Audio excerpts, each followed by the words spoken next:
अस्सलाम वालेकुम व्यूअर्स, कैसे हैं आप लोग। उम्मीद है खैरियत से होंगे। तो आज का हमारा टॉपिक है इंट्रोडक्शन टू असेंबली लैंग्वेज। इसमें हम असेंबली लैंग्वेज को ओवरव्यू करेंगे, उसका इंट्रो देखेंगे, उसको हम क्यों यूज़ करते हैं और उसकी बेसिक्स क्या चीज़ें हैं, और जैसे जैसे हम आगे जाएंगे हम इसके कोड भी करेंगे।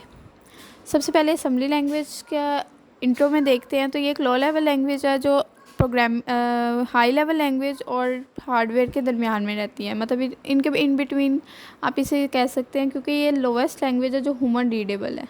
और इसमें हम निमोनिक्स यूज़ करते हैं, मूव ऐड वगैरह। ये अभी आप लोगों को उतनी सही समझ नहीं आएंगे, जैसे जैसे हम आगे कोड करेंगे आप ये चीज़ें समझ जाएंगे। आगे ये है कि ये डायरेक्ट हार्डवेयर कंट्रोल करती है। सीपीयू को हम डायरेक्ट इंस्ट्रक्शंस दे सकते हैं। इसके लिए हमें किसी सॉफ्टवेयर की ज़रूरत नहीं होती, हम बाकायदा सीपीयू को इंस्ट्रक्शंस दे सकते हैं और वो वाली कमांड्स रन कर सकते हैं।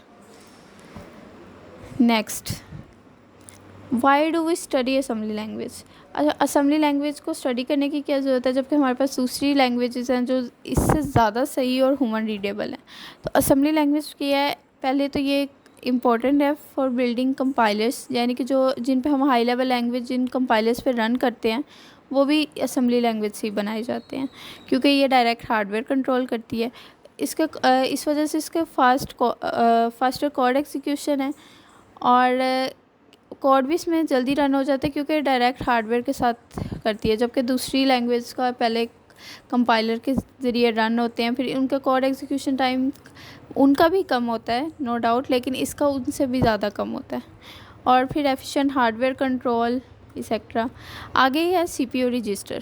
अब ये मेन थिंग है, आगे जाके हम जब कोडिंग में यूज़ करेंगे तो हम ज़्यादा रजिस्टर्स ही यूज़ कर रहे होंगे। रजिस्टर्स जो हैं वो स्मॉल स्टोरेज एरियाज़ हैं और इनकी डिफरेंट टाइप्स होती हैं।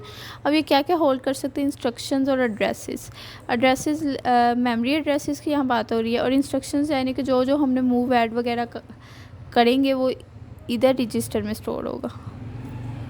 अब आगे रजिस्टर्स की टाइप्स आ रही हैं। जनरल पर्पस रजिस्टर, सबसे पहले तो 8086 CPU has 8 general purpose registers. अब 8 किस तरह है, AX PX CX DX SI DI BP and SP। अब इनमें जो मेन है वो AX PX CX और DX है। AX जो है वो अरिथमेटिक एंड IO ऑपरेशंस के लिए यूज़ होता है। BX जो होता है वो बेस एड्रेस के लिए यूज़ होता है, जो मेमोरी एड्रेसिंग होती है उसके लिए। और CX जो है वो लूप और काउंटर्स के लिए हम यूज़ कर रहे होते हैं। और DX इनपुट आउटपुट के लिए, मतलब जब हम DX में कोई चीज़ स्टोर करेंगे तभी उसका इनपुट आउटपुट आएगा। AX में ही हर तरह के ऐड सब्ट्रैक्ट ऑपरेशंस परफॉर्म होंगे। BX को हम मेमोरी स्टोर करने के लिए यूज़ करेंगे। CX में हम लूप और काउंटर्स के लिए यूज़ करेंगे। जैसे जैसे आगे जाएंगे और हम कोडिंग करेंगे हमें समझ आ जाएगी। SI और DI जो है वो source and destination for string operations है।